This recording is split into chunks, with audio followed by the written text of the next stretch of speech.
소득이 적고 신용이 낮은 서민들에게 은행의 문턱은 무엇보다도 높게만 느껴집니다. 하지만 저신용 저소득으로도 얼마든지 낮은 금리로 보다 안전하게 대출 받을 수 있는 방법이 있는데요. 그 방법을 지금부터 알려드리겠습니다. 서민금융진흥원의 최건호 부원장 모셨습니다. 안녕하세요. 안녕하세요. 네. 오늘의 주제가 이제 서민금융에 대한 얘기인데요. 이 서민금융이라고 하면 서민이란 말하고 금융이란 말이 이제 합해진 얘기인데, 서민. 이 정의부터 좀 내려봤으면 좋겠어요. 예, 서민에 대한 명확한 정의는 없습니다. 예. 일반적으로 이제 얘기하면 소득이 적거나 예. 신용 등급이 낮아서 예. 제도권 금융을 이제 이용하기 어려운 분들을 예. 통상 서민이라고 지금 저희들 보고 있습니다. 예. 좀 더 구체적으로 살펴보면은 그 정책 서민금융 지원 기준상 그 서민의 개념이 있는데요. 그 기준으로 말씀을 드리면 신용 등급에 관계없이 예. 연소득이 3,500만 원 이하이거나 예.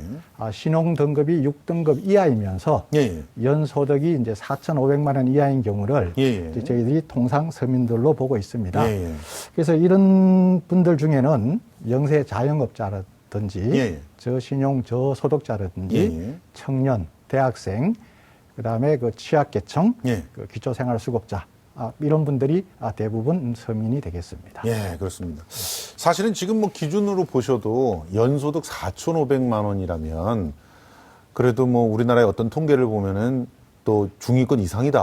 뭐 이렇게 얘기를 하는데도 실제로는 이 정도의 소득을 갖고는 제대로 은행에서 대출을 받기가 어렵다는 것이 이 서민이라는 개념 속에 딱 나와 있는 것 같아요. 네, 그러니까 이 참 은행의 문턱이 정말 거의 대다수의 사람들한테는 높다. 네, 이렇게 네, 볼 수밖에 없는 것 같은데. 네. 자, 일단 신용등급 6등급에서 10등급. 네, 네. 이 정도라면은 어떻게 금융 생활을 하신 분들이 해당되는 수준입니까? 예, 6등급이면 이제 금융거래 실제 이렇게 많지 않거나 네. 금융거래 정보가 충분히 쌓이지 않아 가지고 예, 예. 신용 등급 평가에 이제 약간 이제 좀 불이익을 받는 그런 예, 분들이 예. 있을 수가 있다고 보시면 되겠습니다. 예. 대략 몇 명 정도 되는 거예요? 예, 그렇습니다. 6등급 이하 이제 기준으로 보면은 약 한 930만 명 정도 되는데요.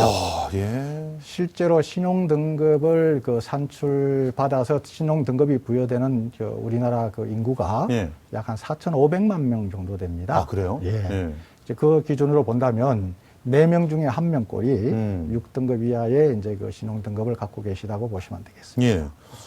거기다가 또 이제 연소득이 6등급 이상이긴 하지만 4,500만 원 이하까지 포함을 시키면 사실 더 많을 것 같아요. 네, 그렇습니다. 예. 그러니까 전체 인구의 대략적으로 한 3명 중 1명꼴은 여기에 해당되지 않나 이렇게 생각이 됩니다. 그런데 이 은행들의 대출 심사 너무 까다로운 거 아닙니까? 이렇게 네. 많은 사람들이 은행을 사실은 구경을 못 한다는 얘기잖아요. 네, 대출 네. 받기 위해서는. 네. 그래서 이제 은행과 같은 그 금융회사들은 네. 이제 이익을 추구하는 이제 기업들이지 않겠습니까? 네. 이제 그러다 보니까 대출 심사를 할 때 그 신용 등급이라든지 이제 소득 수준이라든지 그다음에 담보 요건 등을 좀 철저하게 보는 그런 편입니다. 예. 그러다 보니까 이제 아무래도 신용 등급이 낮은 서민 같은 경우에는 예. 상대적으로 이제 그렇지 않은 사람들에 비해서 이제 대출 받기가 좀 어렵지 않겠느냐 예. 이렇게 보시면 될 것 같습니다. 예. 그리고 특히 최근에는 대출 금리가 상승하고 있지 않겠습니까? 그렇죠. 그래서 이제 서민 취약계층들은 그렇기 때문에 더더욱 이제 그 금융 이용 여건이 이제 어려워진다고 볼 수가 있겠습니다. 예. 실제로 그렇다고 해서 이제 또 금융회사들이 상환 능력이 없는 사람들한테까지 이제 대출을 해주게 된다면 향후 또 채무 불이익이 발생되고 예. 그로 인해서 이제 개인의 회생을 들어가야 되거나 이제 파산을 하게 되면 거기에 대한 사회 비용이 또 많이 또 발생하지 않겠습니까? 예. 이제 그런 부분도 충분히 이제 감안되어야 될 걸로 그렇게 생각을 하고 있습니다. 그런데 최근에 농협이 400억 원을 떼어먹힌 이런 상황을 보면 네. 서민들에게 지원해가지고 떼먹힌 게 아니거든요, 사실은. 대기업이라든가 이런 데서 빌렸다가 엄청 담보가 좋은 것처럼 이렇게 얘기했다가 부실하게 대출해줘서 손실 나는 거는 주로 그쪽에서 많은데 참 서민들한테 너무 가혹한 게 아닌가 이런 생각이 드는데요. 네, 그래서 그러다 참고로, 보니까 예. 이게 서민들은 대부업체로 갈 수밖에 없어요. 네. 제1금융권으로 갔다가 네. 대부업체로 갔다가 이렇게 되면은 결국 신용등급은 뚝 떨어지고 네. 그런 신용등급이 떨어진 상태에서는 더 양질의 대출을 받을 수 없으니 더더욱 그 고금리에 몰리게 되고 네. 그래서 결과적으로는 이제 이 빈곤의 악순환에 빠져버리는 상황을 초래하지 않습니까? 네, 그렇습니다. 그 저소득 저신용 서민들은 이제 시중은행에서 대출 받기가 이제 어렵다 보니까 예. 그 비교적 이용하기 쉬운 이제 고금리 대부업체라든지 예. 이제 사금융 쪽을 이제 많이 이용하게 되는 경우들이 예. 있습니다. 현재 그 법정 최고금리는 뭐 아시는 것처럼 24%이지 예, 않겠습니까? 근데 불법 사금융의 경우에는 제가 이거 2016년 통계를 좀 보니까 평균 금리가 111%입니다. 그러니까 말이에요. 예. 예. 그러면 단순 계산해 봐도 1,000만 원을 빌리면 이자로만 예. 1,110만 원을 갚아야 된다는 예, 얘기 예. 않겠습니까? 그래서 소득이 적은 상태에서 돈을 갚기가 어려울 뿐들 아니라 이렇게 되다 보니까 예. 이제 어려울 뿐만 아니라 이 돈을 갚기 위해서 또 다른 그 고금리 대출을 받아야 되는 예. 그런 이제 악순환이 지속될 수도 있는 거죠. 그렇죠. 그러다 보니까 이제 장기 여체를 할 경우에는 뭐 신용 회복에 들어가야 되거나 개인 회생 또는 이제 파산에 이르면서 예. 일정 기간 이제 금융 활동이 불가능해지는 예. 그런 상황까지 이룰 수도 있다고 보시면 되겠습니다. 자, 그래서 신용이나 소득이 낮은 사람들에게 좀 더 효율적으로 이 대출을 해줄 수 있게끔 서민금융진흥원이 발족을 한 건데 이게 2016년에 출발을 했단 말이에요. 네, 네. 그런데 이 부분을 좀 헷갈려 하시는 분들이 있어요. 이 서민금융진흥원에서 직접 대출을 해주는 건 아니잖아요. 네. 그렇죠. 네. 이미 대출 상품들이 정부가 지원해가지고 만든 저금리 서민들을 위한 대출 상품들이 있는 거죠. 네, 있습니다. 근데 그것들을 제대로 모르고 그리고 자기한테 맞는 게 뭔지도 모르는 경우가 많아서 서민금융진흥원이 존재하게 되는 것이죠. 네, 이제 그런 측면도 있고요. 예, 예. 이제 서민금융진흥원이 이제 직접 그 보증을 써서 아, 이제 그렇군요. 그 금융회사로 하여금 예, 이제 서민들에게 대출을 지급해주게 하는 경우들도 있습니다. 예. 일단 그러면 서민금융진흥원이 출범하게 된 계기부터 좀 정리를 해볼까요? 네, 먼저 그 서민금융진흥원이 이제 출범하게 된 배경부터 말씀드리면 그동안 이제 정부하고 정책 서민 유관 기관들이 많은 정책 상품들을 만들어서 이제 그 양적으로는 이제 충분히 이제 확대돼 왔던 그런 상황이었습니다. 예. 그래서 이제 주로 이제 양적으로 확대된 내용을 주로 살펴보면 예. 미소금융이라든지 예. 햇살론, 그렇죠. 바꿔드림론, 예. 세희망 홀씨 같은 이런 그 정책 서민금융 상품들이 연간 약 7조 원 정도 공급이 되고 있었습니다. 아, 예. 하지만 이제 여러 기관에서 이렇게 취급을 하다 보니까 실제로 수요자 입장에서는 자기에게 맞는 상품이 어떤 건지, 잘 몰라요. 예, 또 어디에 가서 또 대출을 받아야 되는 건지 그것도 잘 몰라요. 이것도 잘 모르지 예. 않겠습니까?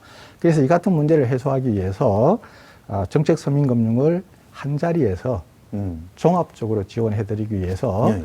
서민금융진흥원이 출범하게 됐습니다. 예. 그리고 실제 현재 서민금융진흥원에서는 이제 조금 전에 말씀드린 미소금융, 햇살론, 바꿔드림론 같은 그 정책 서민금융 상품을 그 낮은 금리로 예. 지원해드리고 있고요. 예. 특히 이제 그 금융 쪽에 이제 이게 그 지금 말씀드린 게 금융 부분의 지원이지 않겠습니까? 근데 비금융 부분에서도 뭐 소득을 발생시키게 해드리기 위해서 취업 지원을 해드린다든지 예. 자영업자들을 위해서 자영업 컨설팅을 해드린다든지 예. 그다음에 금융 교육이 필요한 분들께는 금융 교육을 해드린다든지 예. 이런 그 비금융 서비스까지 그 제공해드리고 있습니다. 예. 그래서 한마디로 말씀드리면 어려운 서민들에게 금융 비금융 서비스를 종합적으로 지원해드려서 서민들이 경제적으로 자립할 수 있도록 지원해주는 예. 총괄적인 서민정책기구다 이렇게 예. 보시면 될 것 같습니다. 그야말로 이제 서민금융에 있어서는 컨트롤 타워 역할을 하는 네. 그런 기관이라고 볼 수 있는데 그러면 이제 구체적인 예시를 통해서 이 서민금융진흥원을 제대로 이용할 수 있는 방법 한번 짚어드리겠습니다. 먼저 첫 번째 사례를 같이 보실까요? 자, 사례 1. 적은 소득과 고금 대출로 고통받는 사람이 있습니다. 작은 건설회사에서 사무직으로 근무하는 A씨인데 매월 소득이 150에서 190만 원으로 일정치 않아요. 자녀 학자금하고 생계비를 마련하기 위해서 저축은행에서 연 20%대의 고금리 대출을 받았는데 연체 위기에 몰려 있는 겁니다. 자, 이런 경우에는 어떤 서비스를 받을 수 있나요? 네. 지금 A씨의 경우에는 네. 그 연소득이 적은 상황에서 네. 그 자녀 학자금 등으로 이제 추가로 생계비가 필요한 상황인 것 같고요. 그렇죠. 그리고 실제로 저축은행으로부터 고금리 대출을 받았기 때문에 네. 상환 부담도 상당히 큰 걸로 보입니다. 그렇습니다. 그래서 A씨는 이제 그 서민금융진흥원의 보증을 통해 가지고 예. 그 저축은행이나 상호금융기관에서 예. 생계자금과 대환자금을 지원받을 수 있는 예. 근로자 햇살론이라는 상품이 있습니다. 예. 그래서 이 자격 조건을 보면 예. 연소득이 3,500만 원 이하이거나 예. 신용등급이 6등급 이하이면서 연소득이 4,500만 원 이하인 분들이 예. 대상이 되겠고요. 예. 생계자금은 최대 1,500만 원, 예. 그다음에 대환자금은 최대 3천만 원 한도 내에서 예. 금리는 7%에서 10.5% 금리로 이용하실 수가 있습니다. 어허. 최근에는 그 상호금융과 일부 저축은행에서는 지점 방문 없이 예. 온라인상으로 신청이 가능한 온라인 햇살론도 운영하고 있습니다. 그렇군요. 그래서 그 편리하게 이용하실 수 있으니까 온라인 햇살론을 적극 이용하시는 것도 좋다고 생각을 합니다. 예. 자, 요런 정도의 금리만 돼도 상당히 숨통이 트일 수 있는 그런 상황이라고 봅니다. 자, 그러면 두 번째 사례 살펴보겠습니다. 자, 이번 사례는 장애인이 되면서 소득이 감소하고 병원비 부담에 생계까지 위협이 받는 경우인데, 질병으로 장애인이 되어 일을 할 수 없게 된 50대 B 씨가 기초생활수급자로 생계를 이어가다가 어머니가 뇌경색으로 병원 치료를 받게 된 거예요.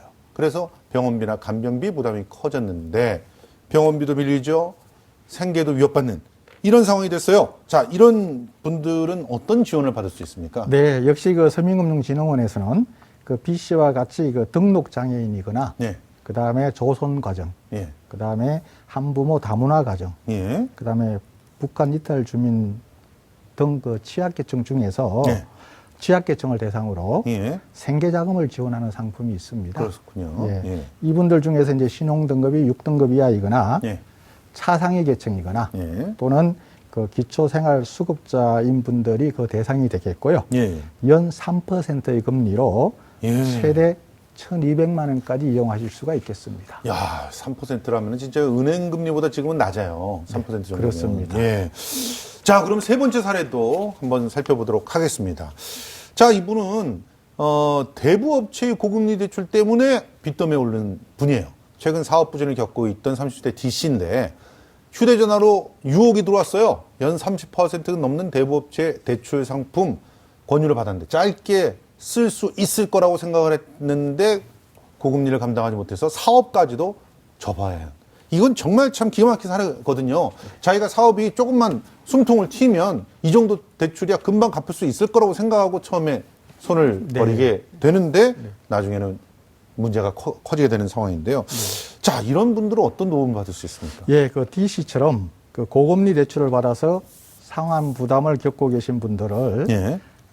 대상으로 저금리로 전환할 수 있는 정책 서민금융 상품이 있습니다. 예. 두 가지가 있는데요. 예. 하나는 바꿔드림론이 되겠고, 예. 하나는 안전망 대출이 되겠습니다. 예, 예. 우선 그 바꿔드림론에 대해서 말씀을 드리면, 예. 역시 신용등급이 6등급 이하이면서 연소득이 4,500만 원 이하이거나, 예.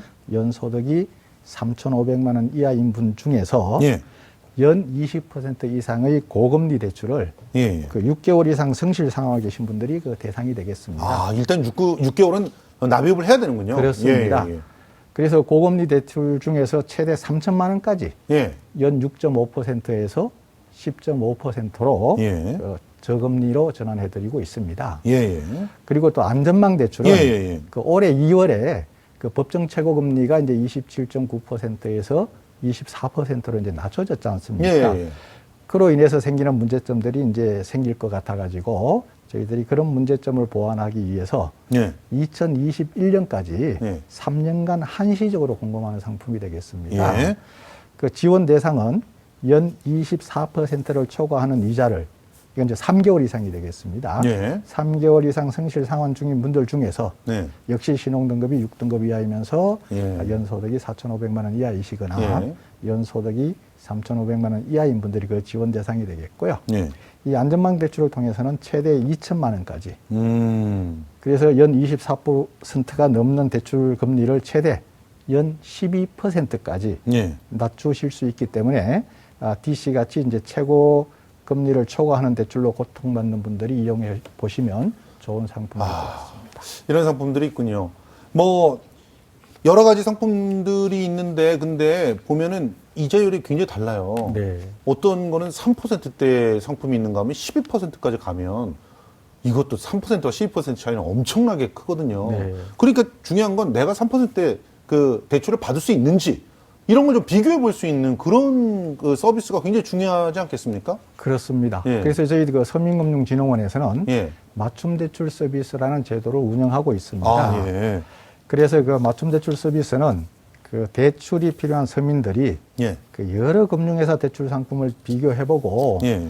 가장 좋은 상품을 선택할 수 있도록 예. 그 도와드리는 예. 대출 상품 비교 상담 서비스라고 보시면 예. 되겠습니다. 그렇군요. 그래서 은행, 예. 저축은행, 그다음에 캐피탈, 상호금융 예. 이런 금융회사 중에 약 50개 금융회사를 예. 예. 그 50개 금융회사하고 저희 서민금융진흥원이 협약을 체결해서 아하. 그 50개 금융기관이 취급하는 상품들을 일목요연하게 금리라든지 한도까지 아. 비교해 보실 수 있는 그런 서비스를 제공해 드리고 있습니다. 아, 이건 너무 좋은데요. 왜냐면은 일단 내가 어떤 그 햇살론이든 뭐 무슨 바꿔드림론이든 뭐 복잡하잖아요. 네. 이런 것들 중에서 어떤 걸 받는 게 유리하고 또 그것도 금융기관 어디가 더 유리한지 이런 것들 다 비교해서 알려주신다는 거잖아요. 그렇습니다. 그러면 발품을 일단 안 팔아도 되고 그렇습니다. 그리고 뭐 거기다가 또 이 금리 인하 혜택도 있다고요? 네, 그렇습니다. 아예 그 뭐 그냥 이용하면은 12% 받을 걸 그거보다 더 낮게도 받을 수 있다는 거예요? 네, 그래서 일반적으로 네. 이제 금융회사 창구를 찾아가서 대출 받으시는 것보다는 네.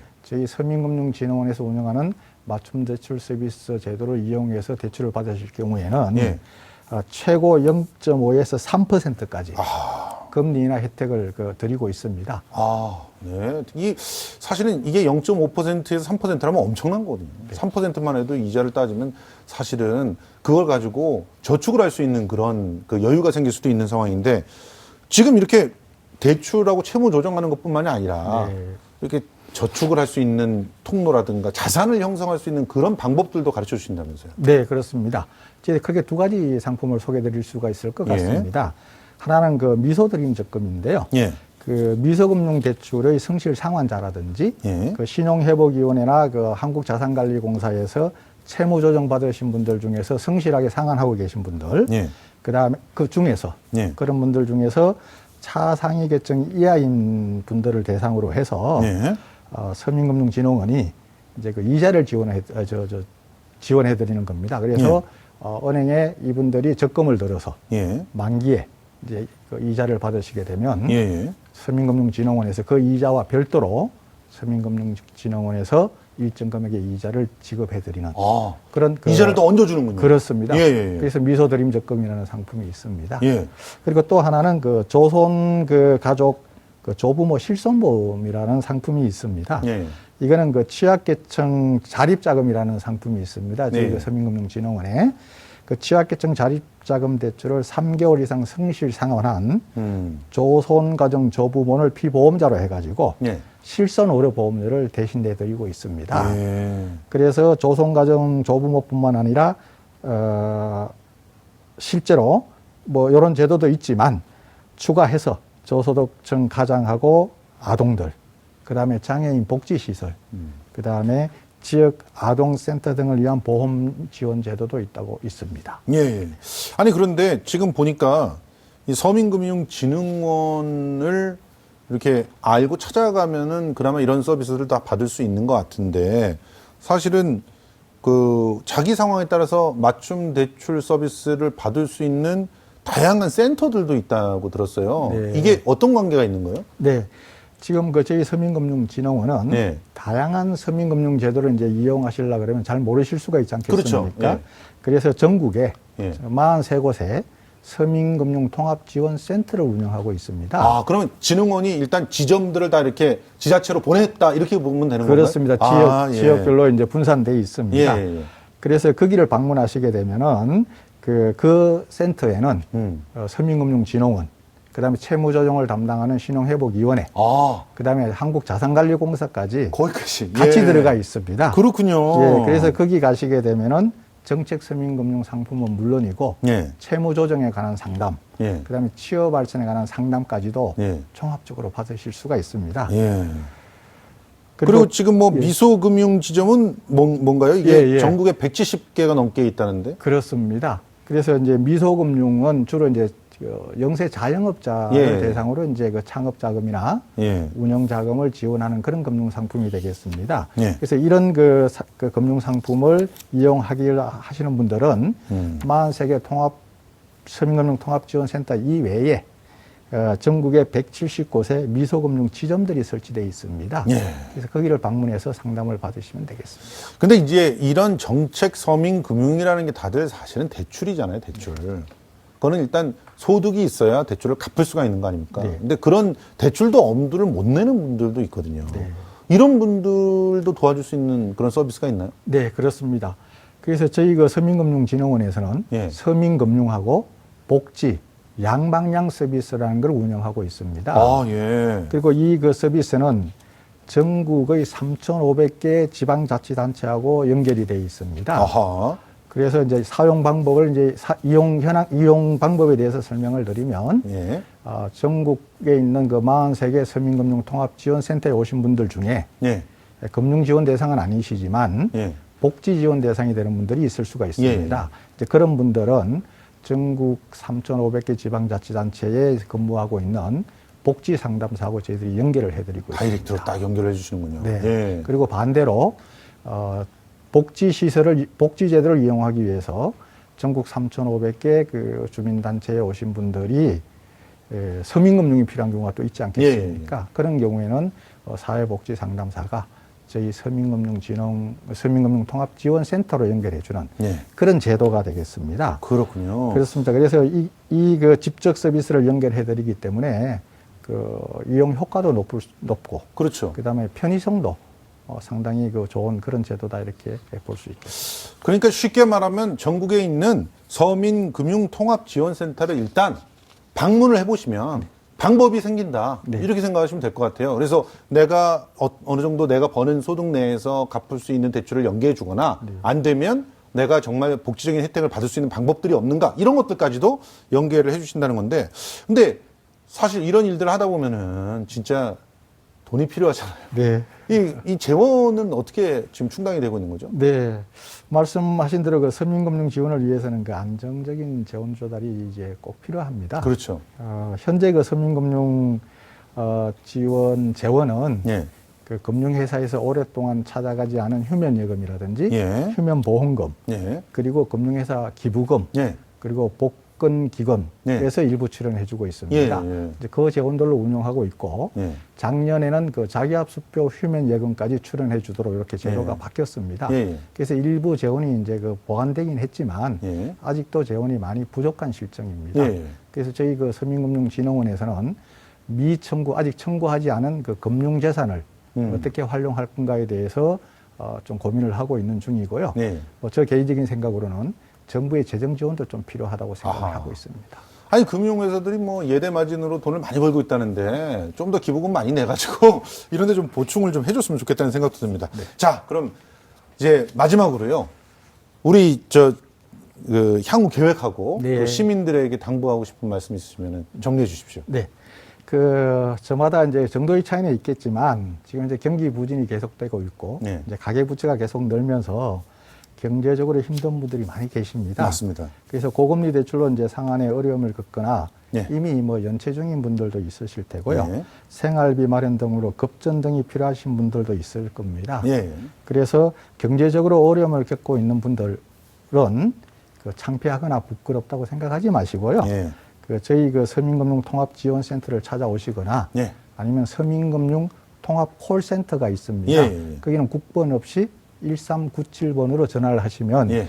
자세히 상담을 받고 도움을 받으실 수가 있을 겁니다. 알겠습니다. 그리고 저희 서민금융진흥원도 예. 이제 서민들이 경제적으로 자립할 수 있도록 최대한의 노력을 경주하겠습니다. 알겠습니다.